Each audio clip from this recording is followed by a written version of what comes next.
What's good, everybody? Hey, welcome back to my channel, Smoking and Grilling, and today we cooking with me, AV. Now you guys read the title, you seen the thumbnail, so you know what I'm making. I'm making a delicious meatloaf. Hey, listen, the meatloaf is gonna be traditional, but I'm gonna just show you where I made just like a couple of little tweaks to it. Hey, that right there is what's gonna send it over the edge, and you know what, my meat sauce. So, first thing we're gonna do is we're getting ready to go ahead and preheat this oven. We're gonna go ahead and preheat it to, 375 degrees. And now we're getting ready to break right into this video. Now, we finna go over the ingredients. This is all it is. Listen, this is just for the meatloaf itself. After we get this done and get it put into the oven, then we're gonna go ahead and make that sauce. But I'm gonna start off by here we go. We'll start off with this. We got green bell pepper. Look, this is just a medium-sized green pepper. I diced it. And listen, I'm gonna show you like this. Look, you wanna get them kind of fine. Reason being, because I'm not gonna saute them. So listen, the smaller they are, the quicker they become soft, So now we got breadcrumbs, which right here, look, this is Progressos. These are the garlic herb. I like these. Now I'm gonna give you guys a little tip. You guys can buy, like some flavored, you can buy flavored crackers, and just beat them up, get them down to breadcrumb size, and you can use those too. Now, we already talked about this when we talked about which is the best ketchup. This is my entry right here. Gotta have this Heinz. There you go. Got ketchup, minced garlic. Now here's where we get a little tricky, and this is where I start becoming a little fancy with it. We got salt, and listen, we got that Creole kick. Now listen, for you guys that don't have Creole kick, which I suggest you guys get it because I cook with it a lot, and to be honest with you, I put it on almost everything. But you guys can use like an Italian seasonings of your own, whatever you have in your, your cupboard. Now, you're gonna see right here, I got two seasonings in here. Look, that's black pepper, and this right here is paprika. The difference is, listen, I hear people say that they can't really taste paprika, you know what I mean, because it really don't have no taste or whatever, they use it for color. Look, this is smoked paprika. I'll put a link. Hey, you gotta get it. We gotta start cooking and broadening our horizon, folks. All right. Now, this is dried parsley.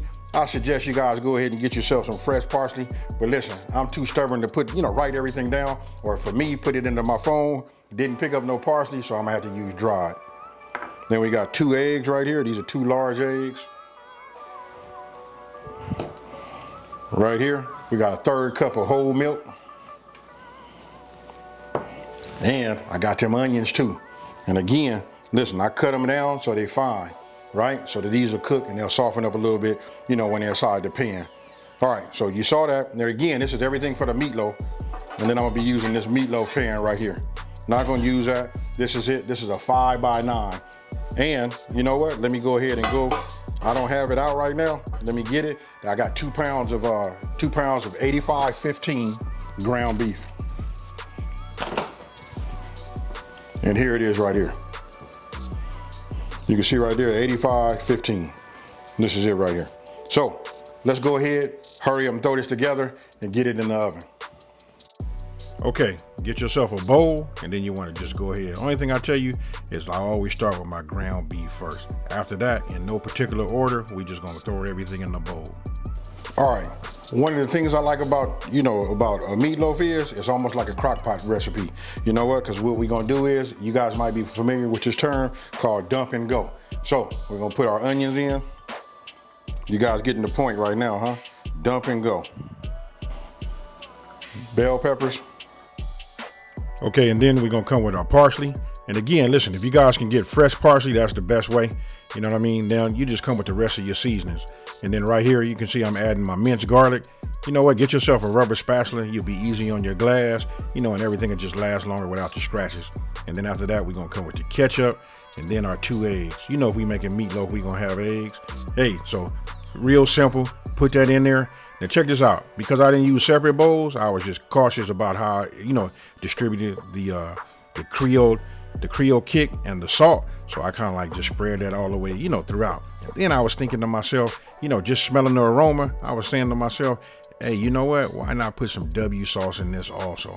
So after adding breadcrumbs, I'm thinking I got to put these hands on this meat. So let's go ahead and get it in, and we just gonna work it like it's dough. Now, I just spoke up on it. Hey, this is optional, but I'm gonna use it. Just use yourself about a tablespoonful. Now, Listen, we just gonna put about a tablespoon on there. It's really up to you. You don't wanna like overpower it with the W sauce. You know what I mean? So just a tablespoon and move on. And then once we got that mixed up, last but not least, we just add the milk. This right here is gonna be moist, you guys. Hey, this is gonna make for a killer. I mean, when I say killer, I mean a killer meatloaf. You can see how it just absorbs up in here. It loosens up some of that W sauce and the rest of the ingredients just to ensure that it gets, completely, mixed up and then throughout. Listen, you want your flavor to be in every bite. Now, for me, I'm gonna go ahead and use some of this non-stick spray. You guys can do non-stick. You can take a butter and grease it, however you want to do it. You don't need a whole lot. You just want to make sure you get it everywhere, but you don't want to pool it all up. Now, our objective is to get this inside this so we can form our mold.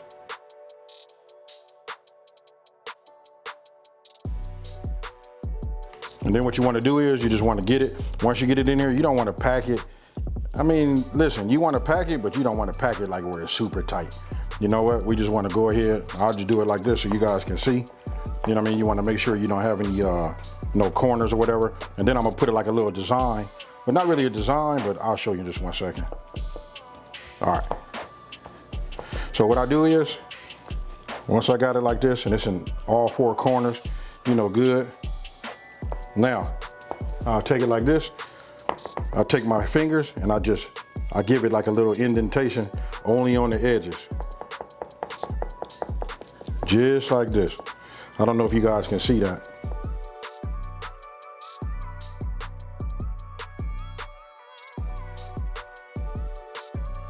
You should have something like that. Now, you want to put it in your preheated oven, which should be at 375 degrees. We're gonna put that in for 45 minutes. Alexa, set a meatloaf timer for 45 minutes. Meatloaf timer, 45 minutes, starting now. All right, got the meatloaf in the oven. Now I'm getting ready to go ahead and make my meatloaf sauce. You know what, super simple. Look, all you're gonna need yourself is a bowl. I say get yourself a whisk. Whisk works the best.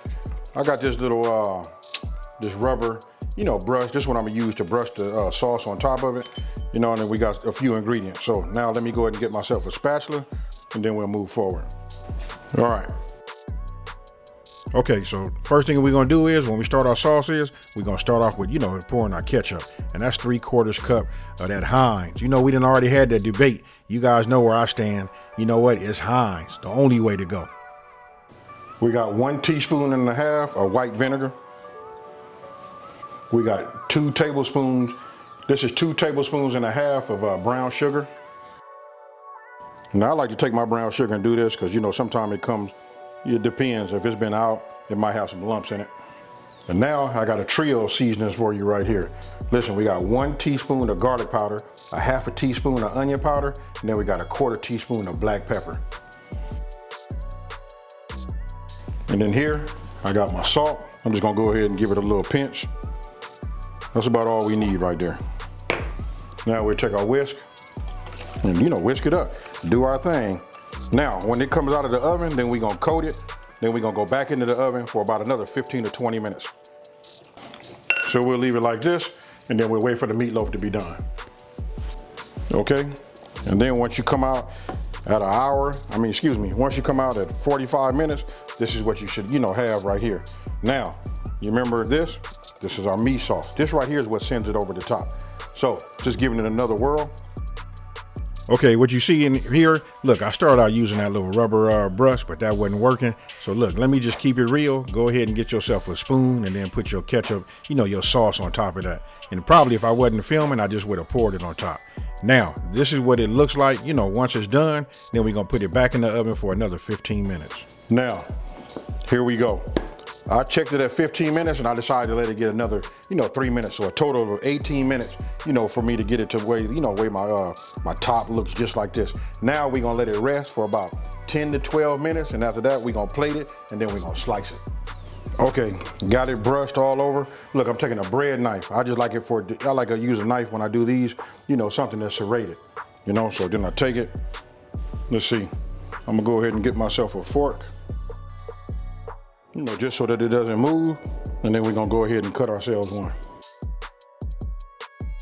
You know, just take your time. Oh, it's nice and moist. Oh yeah.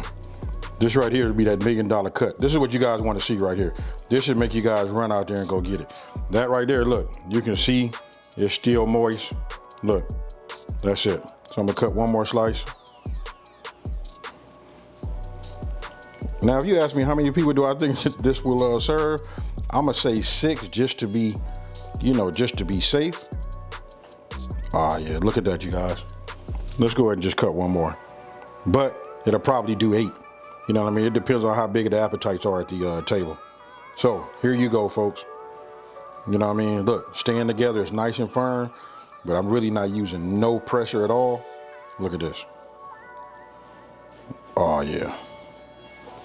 And that right there is what I'm talking about. So tell me what you guys think about this one here. You know what? Just put my own little spin on an old tradition. You know what I mean? Hey, listen, and the most important thing I gotta say is, listen, if you never even gave this no thought, this meal can be made, well, I'm not gonna say the whole meal, but you can make a meatloaf between $10 and $12. You can't beat that. Hey, so I want you guys to let me know down in the comment section below, hey, what would you serve this with? Because I'm getting ready to put on some, where is it at right now? Hey, check it out. I got myself a